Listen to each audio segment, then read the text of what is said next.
السلام علیکم ورحمۃ اللہ وبرکاتہ۔ ہنستے مسکراتے پیارے پیارے ننھے منھے اچھے اچھے بہادر ہوشیار سمجھدار ساتھیوں، خوش آمدید۔ جہاں آپ روزانہ سنتے ہیں رنگ برنگی نئی پرانی ہستی ہساتی سیکھتی سکھلاتی دیس دیس کی مزیدار کہانیاں، آج ہم آپ کے لیے لائے ہیں شمالی امریکہ کی ایک کہانی۔ جانتے ہیں نا کہ دو بر اعظم ہیں، شمالی امریکہ اور جنوبی امریکہ۔ شمالی امریکہ میں زیادہ ریڈ انڈین رہتے ہیں اور ایک ملک ہے کینیڈا، وہ وہاں پہ موجود ہے۔ چلیے آتے ہیں کہانی کی جانب، اور یہ تو آپ کو یاد ہی ہوگا کہ کہانی سننے سے پہلے تمام کام مکمل کر لینے ہوتے ہیں۔ کہانی کا عنوان ہے چندا کا کھلونا، اور اسے آپ کے لیے لکھا ہے احمد عدنان طارق نے۔ ایک دفعہ کا ذکر ہے، شمالی امریکہ میں ایک ریڈ انڈین لڑکا رہتا تھا جس کا نام چندا تھا۔ اس کی جھونپڑی نما جھگی ایک ٹھاٹھے مارتے شور مچاتے دریا کے کنارے بنی ہوئی تھی۔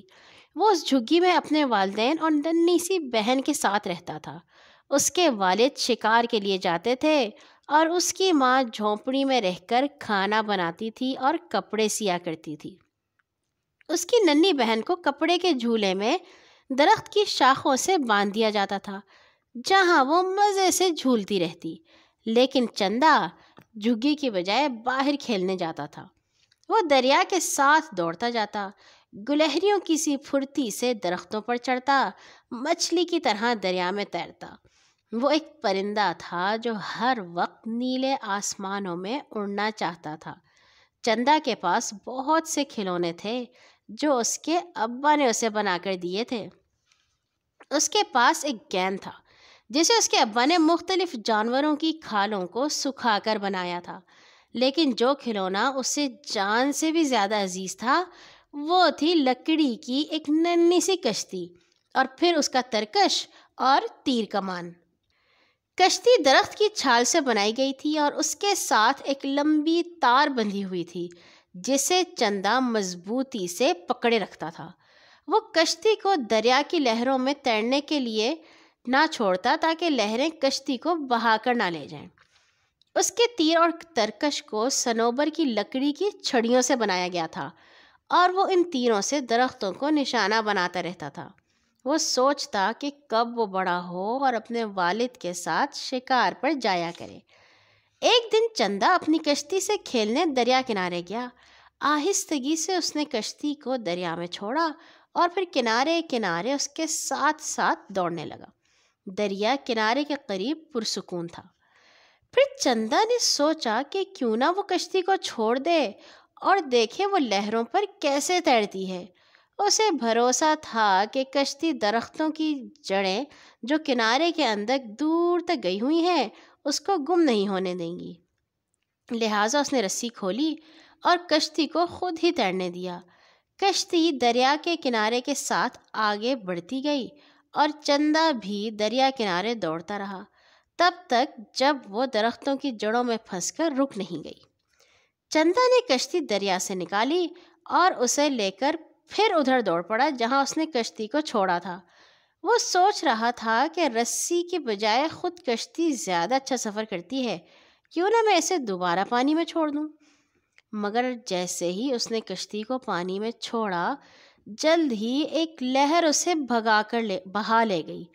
اس سے پہلے کہ چندا اسے پکڑتا، کشتی بہت دور جا چکی تھی اور اب وہ دریا کے عین درمیان بہتی ہوئی جا رہی تھی۔ چندا سخت پریشان تھا، لیکن وہ کچھ کر نہیں سکتا تھا کیونکہ دریا بہت گہرا اور اس کا بہاؤ بہت تیز تھا۔ وہ صرف کنارے پر کھڑا کشتی کو دریا کی موجوں سے لڑتا ہوا دیکھتا رہا۔ کچھ لمحے دریا کے کنارے دوڑتا رہا، لیکن اس دوڑ کا کوئی فائدہ نہیں تھا۔ آخر وہ واپس لوٹ آیا، اپنی پیاری کشتی کو کھو بیٹھا تھا اور بہت ہی اداس تھا۔ وہ بڑی دیر تک دریا کو گھورتا رہا۔ پھر اس نے سوچا کہ آخر اس کے پاس اس کا تیر کمان تو ہے، وہ اس سے کھیل سکتا ہے۔ پہلے وہ درختوں کو نشانہ بناتا رہا، پھر اسے ایک نیا کھیل سوجا۔ وہ بولا، میں تیر کو ہوا میں چھوڑتا ہوں، جہاں وہ گرے گا وہاں بھاگ کر پہنچتا ہوں، پھر وہاں سے تیر کو ہوا میں چھوڑ کر اس کا پیچھا کروں گا۔ یہ کہہ کر اسے تیر کمان میں جوڑا اور اسے پورے زور سے چھوڑ دیا، جو درختوں کے درمیان خاص سے فاصلے پر جا کر گرا۔ چندا دوڑ کر گیا اور تیر کو اٹھایا، پھر اس طرف منہ کر کے کھڑا ہو گیا جس سمت تیر کا منہ تھا۔ پھر اس نے تیر کو دوبارہ کمان میں جوڑ کر چھوڑ دیا اور بولا، کتنے مزے کا کھیل ہے، میں اب تیر کا پیچھا کروں گا۔ وہ سورج کی روشنی میں یہ کھیل کھیلتا رہا، لیکن اس سے یہ احساس نہ ہوا کہ اپنی جھگی اور دریا سے دور ہوتا جا رہا ہے۔ وہ جنگل کے اندر ہی اندر جاتا جا رہا تھا۔ اب درختوں کے بیچ کہیں کہیں سورج کی کرنیں ہلکی ہلکی چھلک رہی تھیں۔ چندا بھاگتا رہا جھگی اور دریا سے دور۔ پھر اچانک اسے بھوک لگنے لگی۔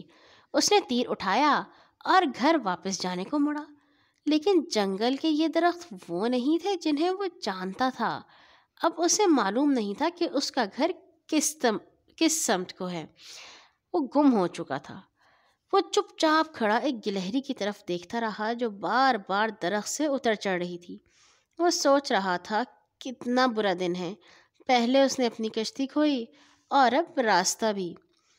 وہ رونا چاہتا تھا، لیکن اس سے معلوم تھا کہ ریڈ انڈین رویا نہیں کرتے۔ پھر اس نے فیصلہ کیا کہ وہ سورج کی پوزیشن دیکھ کر اپنے راستے کا پتہ لگائے گا۔ سورج اسے درختوں کی شاخوں میں سے نظر آ رہا تھا۔ وہ دیکھ رہا تھا کہ صبح سورج عین اس کی جھگی پر چمک رہا تھا۔ وہ سورج کو دیکھتے ہوئے چلنے لگا، تب تک سورج بالکل آسمان کے بیچ چمک رہا تھا۔ چندا بولا، دوپہر ہو گئی ہے۔ پھر سورج مغرب کی طرف تھوڑا نیچے آ گیا۔ چندا بولا، اب دوپہر ہو گئی ہے۔ وہ پریشان تھا کہ شاید اب اسے گھر جانے کا راستہ کبھی بھی نہ ملے۔ تبھی اس نے ایک آواز سنی۔ یہ ضرور تیز بہتے ہوئے دریا کی لہروں کی آواز تھی۔ چندا چلا کر بولا، اگر میں دریا تک پہنچ گیا تو پھر میں گھر تک کا راستہ بھی ڈھونڈ نکالوں گا۔ وہ جنگل میں بھاگنے لگا اور آخر جنگل سے باہر نکل آیا اور دریا کے کنارے پہنچ گیا۔ وہ خوشی سے کہنے لگا، میری جھونپڑی دریا کے کنارے ہے۔ تبھی اچانک اس کی نظر درخت کی جڑوں میں پھنسی ہوئی اپنی گم شدہ کشتی پر پڑی۔ خوشی خوشی وہ چندا جھکا اور اس نے کشتی کو اٹھا لیا۔ اس نے کشتی کو صاف کیا اور اسے خشک کرتے ہوئے خوشی سے اچھل پڑا، کیونکہ اب اسے اس طرف کے دریا کا کنارہ نظر آ رہا تھا جس کے ساتھ اس کا گھر تھا، اور اس نے دوڑ لگا دی اور آخر کار وہاں پہنچ گیا جہاں کی ہر چیز اس کی دیکھی بھالی تھی۔ اور اب وہ سوچ رہا تھا کہ آج کا دن کتنا اچھا ہے، اس کی کشتی بھی مل گئی تھی اور گھر کا راستہ بھی۔ اندھیرا چھا رہا تھا جب اپنی جھگی میں داخل ہوا۔ اس کے والد بھی شکار سے واپس آئے ہی تھے اور ماں اس کے متعلق پوچھ ہی رہی تھی۔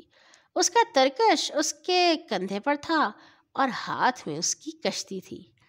چندا بہت خوش تھا، اور چندا کے ساتھ ساتھ جھگی سے باہر نکلتا ہوا چاند بھی، جس کے نام پر اس کا نام رکھا گیا تھا۔